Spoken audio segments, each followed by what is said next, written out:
So, let's crack down the concept of inadmissibility for you. What does it mean to be inadmissible to Canada? So, if you have committed certain acts in your past, which in terms of the Canadian law are considered not acceptable, you can be considered inadmissible to Canada. There are certain types of actions recognized by the Canadian authorities as inadmissible actions. If we are to break these down, one would be that you are considered a threat to the Canadian national security.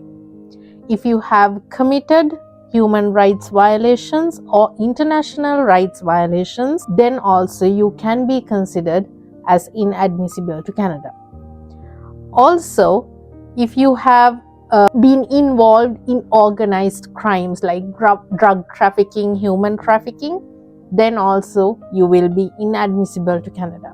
Another type of actions which can make you inadmissible to Canada is if you have committed a crime, and mostly this also includes drunken driving or driving under the influence of alcohol or other drugs.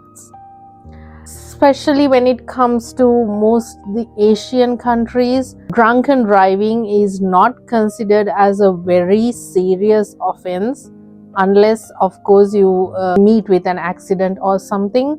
But we have to make note, in terms of the Canadian law, drunken driving or driving under the influence of alcohol is considered a serious crime.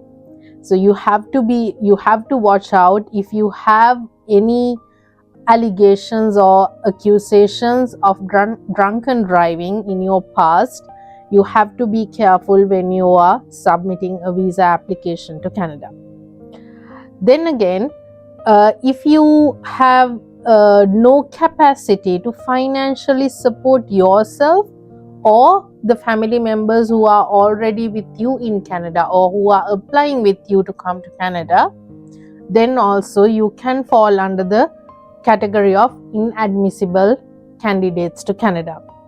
So that is why most of the time visa applications get refused, saying that you do not have enough financial capability or capacity to support yourself. Another type of inadmissibility is misrepresentation. That is when you do not be truthful, you're not being truthful about yourself, about your circumstances in your visa applications.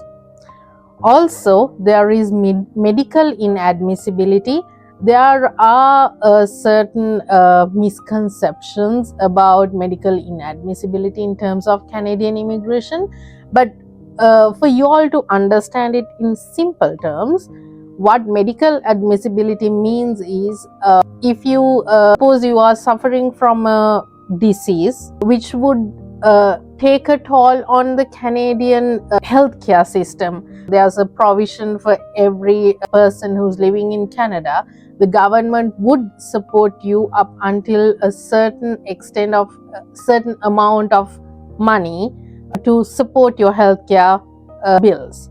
But if your disease exceeds this provision amount to support yours in terms of medication, then you will be considered as medically inadmissible to Canada.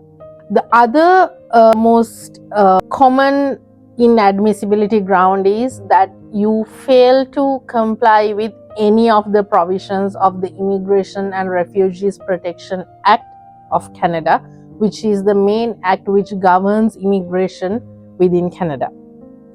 Also, the most serious or the most unanticipated ground is that if one of your family members are inadmissible to Canada, then you are also considered inadmissible to Canada.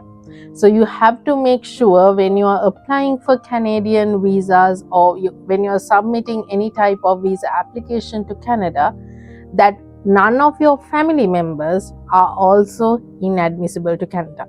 I know this is very serious, this sounds very horrifying, but there are situations and circumstances where you can lift this inadmissibility from your application, but there are different steps to be taken, different applications to be filed, and different submissions to be made. So if you are facing any of these inadmissibility grounds, we would suggest that you talk to a professional, get the professional help before you proceed with any type of applications. Of course, as usual, we at Ardent Law are here to help should you need the assistance. This is Kaumadi Galagedara signing off from Ardent Law Group. Thank you.